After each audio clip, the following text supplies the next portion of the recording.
Hello and welcome to ICANN Media. We are coming to you from beautiful Vancouver, British Columbia. We are just outside of Canada Place where a huge conference is going on called Globe 2014.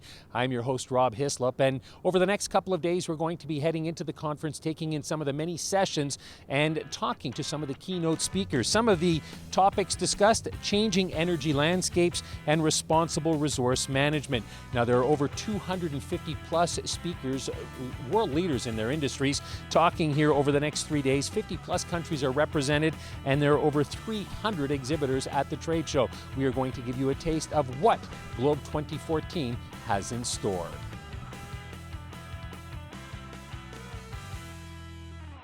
Right now here on ICANN Media, I'd like to introduce you to Yolanda Banks. And Yolanda, you're with Export Development Canada. Your session today, Changing Regulatory Landscape. Tell us a little bit about that. So we were looking at issues of reporting and transparency, and should it be voluntary or should it be regulated? What do you think it should be? I don't have a position. Okay. You're not allowed to have a position publicly? No, I don't even know. Okay. Yeah.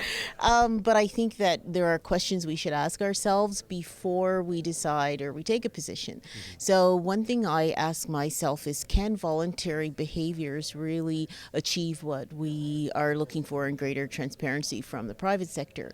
And in answering the question, I look at how far reporting has come on a voluntary basis since, CSR, sustainability reporting, began, and it's come a long way.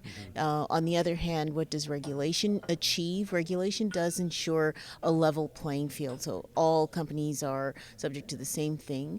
It'll be a floor, and companies can always go beyond it. So there are arguments on both sides. Mm-hmm. When you're looking at a level playing field, I would almost think that the company that is transparent would have a leg up on those that are not. Definitely. So what we see is those that are reporting already will be well ahead of the game should regulation come into place.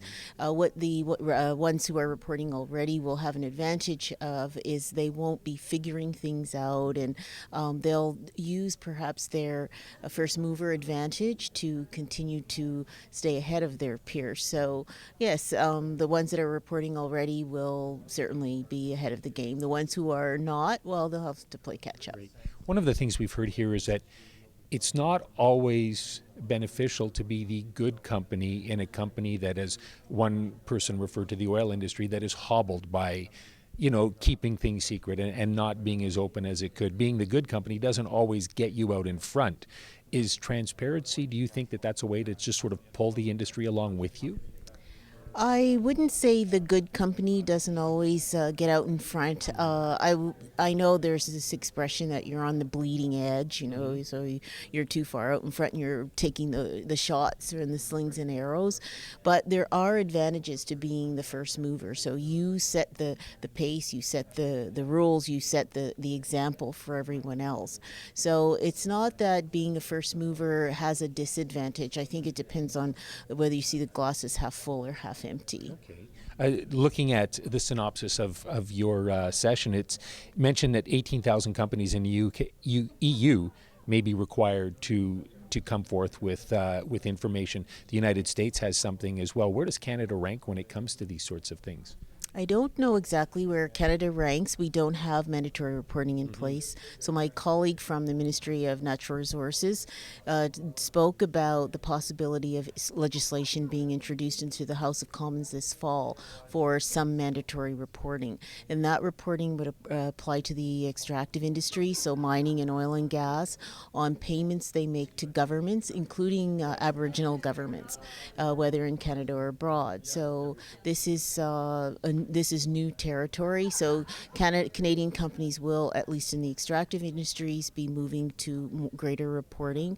The legislation you mentioned is an EU and a European Union directive they brought in about a year ago. That's for companies over a certain threshold that are required to report. And the U.S. legislation was, again, it's not very old, it's a few years, in the Dodd-Frank Act. It's a requirement, again, largely for the extractive sector, mining and oil and gas, and those companies are beginning to report more, but their legislation in that area is a bit under dispute. There's pushback and a legal lawsuit that's being, it's in the courts. The court decided now the legislation has to be amended. So how many more companies will be reporting remains to be seen. Why is that sector the one that's being targeted first?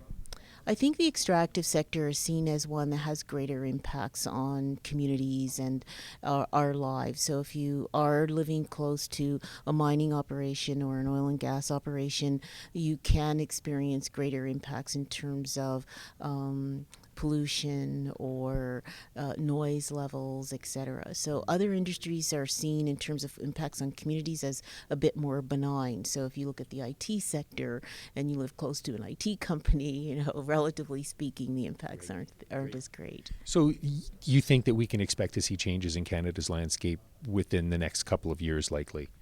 Certainly within the next year, yes, I think so. So one of the presenters, a colleague I referred to, he spoke about legislation that will be introduced in the House of Commons to mandate reporting for the extractive industries on payments they make to government. So yes, the landscape is definitely changing. Wonderful. Thank you very much, Yolanda. Thanks very much.